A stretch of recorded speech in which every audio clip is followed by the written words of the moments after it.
I believe, first of all, I believe in choice theory, Right. right? This conversation led into the thoughts that I was having. The thing that I was reading that said that your brain, the prefrontal cortex or the frontal lobe of your brain operates on two hemispheres, left and right. One side is pessimistic thinking, depression, etc. The other is optimism. Mm. And you can train your brain to react one way or the other to situations, which is why when I've always said that you can have a problem or an opportunity, and the way that you view the situation is going to determine the outcome of what's going on in your life. There have been studies done where they have wired people up and done MRIs to see the way that their brain activates, and you can change the way that your brain processes information by repeating patterns. No different than taking a placebo pill, because you are solidifying that optimistic, I'm going to get better, life is going to be good, etc. You can talk about the aspects of healing the body, right? There's a whole lot of things that have been done with placebo effects. It's a lot of the things that book talks about. Knowing that we are able to change the neural pathways in our brain, otherwise we wouldn't be able to learn new shit. Right. You can break generational trauma, negative thought processes, pessimistic attitude, and start finding the opportunity in things and working on a positive.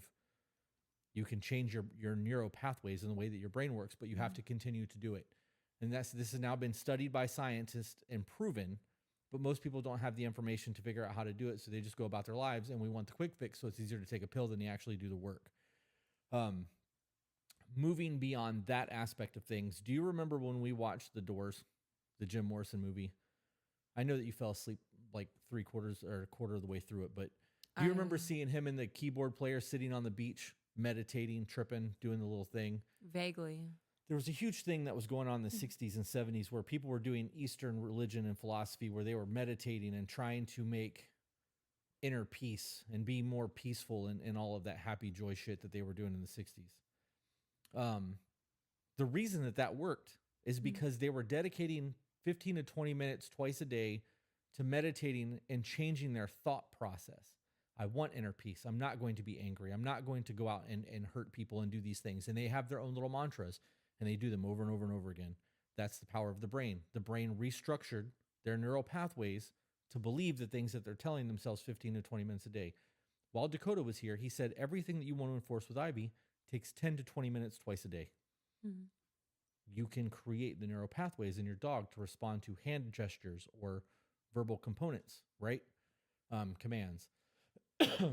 It's crazy to me that we have the power of the brain that we have, and it's so just never talked about. And I also understand there are people out there who really need meds, right? I'm not downplaying that, but I think that people don't understand what depression is anymore. Everybody says that they're unhappy, they're depressed. Well, clinical depression and just having a bad day is not the same thing.